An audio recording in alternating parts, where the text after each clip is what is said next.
too have a very personal connection with Royal Holloway. It wasn't my first teaching job, but it was definitely my second. When I covered, it wasn't in the classics part, but I covered for David Wiles when he was on sabbatical during the very final stages of my doctorate at King's London. Yes, how do I know Frances Stevenson?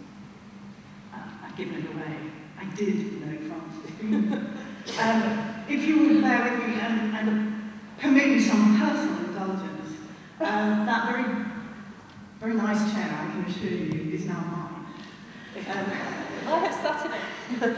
I recently inherited it from my father, who in turn inherited it from Frances Stevenson. That chair belonged to this man, Lloyd George. So he didn't know my father, and my mother didn't know, but we knew Frances Stevenson. Lloyd George, the Welsh wizard, the founder, the person who laid the foundations of the welfare state, set up, made possible the establishment of the Irish Free State in 1922. The first and only, thank goodness, Liberal Prime Minister for 6 years, 1916 to 1922. But of course that's only half the story. As you all probably know, he was the one who sent the Black and Tans into Ireland. He was probably the first for whom cash for honours was constantly alleged when he was in office. What else did he do? He extended the British Empire to its utter furthest limits.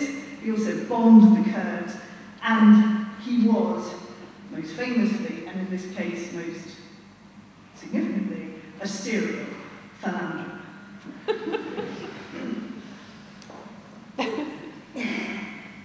In fact, the Welsh wizard was also known as the Welsh goat. This is Frances Stevenson. This is actually how I remember Frances. Now, she was the most significant mistress of the Welsh goat. In fact, she was his mistress for over 30 years, and only became his wife following the death of his wife, Dame Margaret, 2 years before Lloyd George died.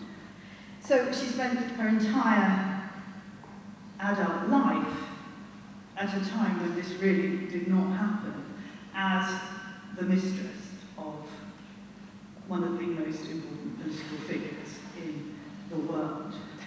Now, how did she suffer this? Why did she agree to this? It was a very well-known secret, but it was a well-kept secret at the same time. Why did she put up with it? Well, because, as Lloyd George told her, Parnell didn't just destroy his own political career, he also destroyed the Irish Party.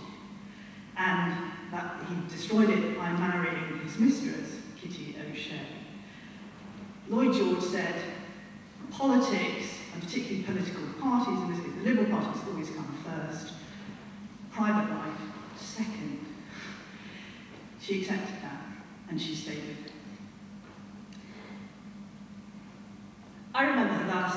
I have to say, she died in 72, some of you will know, but I really only knew her when I was quite young. I found her formidable, always very proper. Tea with Frances Stevenson meant China tea. Pretty unpalatable for me. But I always knew that my father had huge, huge respect and much affection for her. We knew the scandal, but we didn't know much else. And I definitely, honestly, did not know she studied classics at Royal Holloway until Edith told me that she had done. I think her classical education at Royal Holloway is significant. She came from, I think, a very interesting background. Her mother was French and part Italian, a kind of bohemian family, a family of artists from Montmartre, literally, who had migrated to London in search of money. On her father's side, like mine, and I suspect this might have been another reason for connection with her, I think Scottish. This family, including grandparents, were very bohemian, the Scottish-French mix, all lived together in South London in relative poverty. There was huge amounts of political debate, according to Frances. She went to a public council school, as she describes it. The reason for that was that her parents knew that she may well get an opportunity, as indeed her brother did, to then get a scholarship to study not only in high school, but then beyond in university. She went to Clapham Girls' High School, where she had the real privilege of being extremely well taught in classics. In fact, she appears like many people of that generation, and indeed generations today, had a real crush on her classics mistress, who was a new Girton graduate. Now, she didn't herself, Frances, end up at Girton, and the reason for that, I think, is very significant. The reason was simply financial. The headmistress of the school urged Frances to sit for a London scholarship. Frances admits that she was slightly disappointed at the prospect of not being able to stay on that extra year to enter the exam for Cambridge, but she also knew that there was no way her family would have been able to afford for her, even with a scholarship at Cambridge, to go to Cambridge. There would not have been enough money. She passed this scholarship and got herself a full scholarship to go and study classics at Royal Holloway. I think it's very interesting in her autobiography, reading her account of her time at Royal Holloway. What she loved, and I think those of us who work there also to this day appreciate it, that it is a very beautiful place. Not just, I mean, she said that people used to laugh, and indeed still do, at the crenulated roofs in the building, and the rather pompous Victoria's statue of Victoria in the middle somewhere. But she said it was in setting glorious countryside, and she had never, ever, apart from being to the seaside, had never been to the country before. So that was the first eye-opener, literally. And also what she found particularly exciting was she finally was free. She had 2 rooms in which to study, and she said, I had 2 rooms when I could invite friends around. You know, I think this was someone who obviously, like many people, slept in a room with the whole family. Not quite the family, but at least the brothers and sisters. She was free. Sorry. Okay, finally, let me gallop ahead. She says there were far too many distractions at Royal Holloway, and indeed there were. There were political distractions, particularly of the suffrage kind. She was not a suffragette. She said she was.